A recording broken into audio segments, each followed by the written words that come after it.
En 2008, on me parlait de recruter des profils genre idéal. En 2015, on me parlait de recruter des profils A-players. En 2022, je vois de plus en plus d'entreprises qui s'interrogent sur le fait de mettre des étiquettes comme ça et qui se disent, au final, quelles sont les personnes qui nous correspondent vraiment?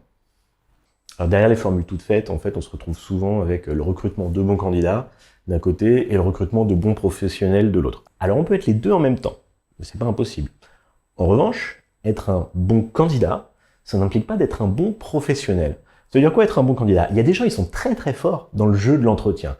Ils savent très bien donner confiance, parler de ce qu'ils font, expliquer, mettre en avant, qui sont des compétences qui sont importantes dans le jeu de l'entretien. Mais l'entretien, c'est bien ça. Il y a un côté jeu avec des règles qu'on ne maîtrise pas forcément. Et vous savez, aussi bien côté recruteur que candidat, c'est un moment qu'on appréhende parce qu'on n'est jamais sûr à 100% de la manière dont on va pouvoir faire passer notre message ou aller chercher des informations.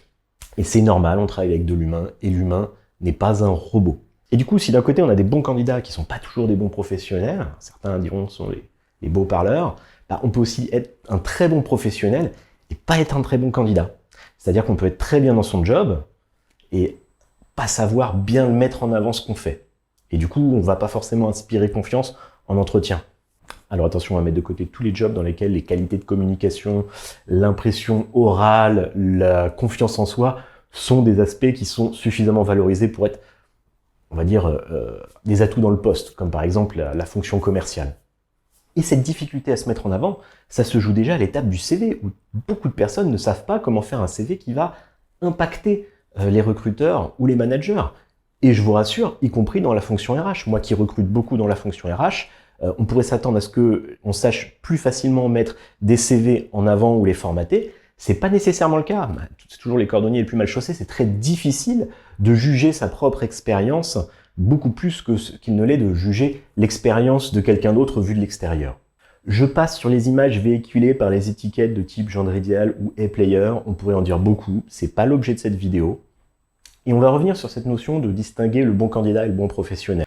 Alors ce distinguo entre le bon candidat et le bon professionnel, il est possible uniquement pour les entreprises qui structurent leur évaluation, qui forment leurs managers au recrutement et qui travaillent dans une logique globale de professionnalisation du recrutement.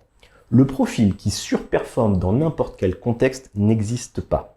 On peut être le A-player d'une entreprise et le B-player d'une autre. En fait, on juge chacun en fonction de certains critères qui vont être les nôtres. Donc comprendre le contexte et les critères réels qui vont permettre un succès sur un poste ou dans une entreprise, c'est un enjeu majeur de toute stratégie de talent acquisition. J'espère qu'un jour on arrêtera de mettre les gens dans des cases ou de leur coller des étiquettes. Le problème de ces étiquettes, au-delà des critères de succès réels, c'est qu'en plus, vous pouvez parler à des gens, tout le monde n'a pas la même définition. En attendant, derrière chaque manager qui demande un A-player, il y a un vrai besoin de trouver une personne de confiance pour rejoindre son équipe.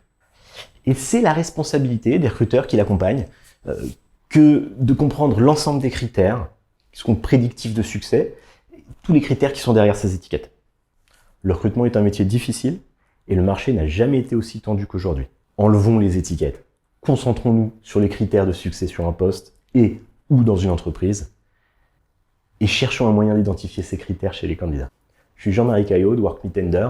Si vous voulez un maximum de conseils sur le recrutement et la marque employeur, direction notre site et notre blog workmetender.com. Je vous mets les liens dans la description et je vous dis à très bientôt.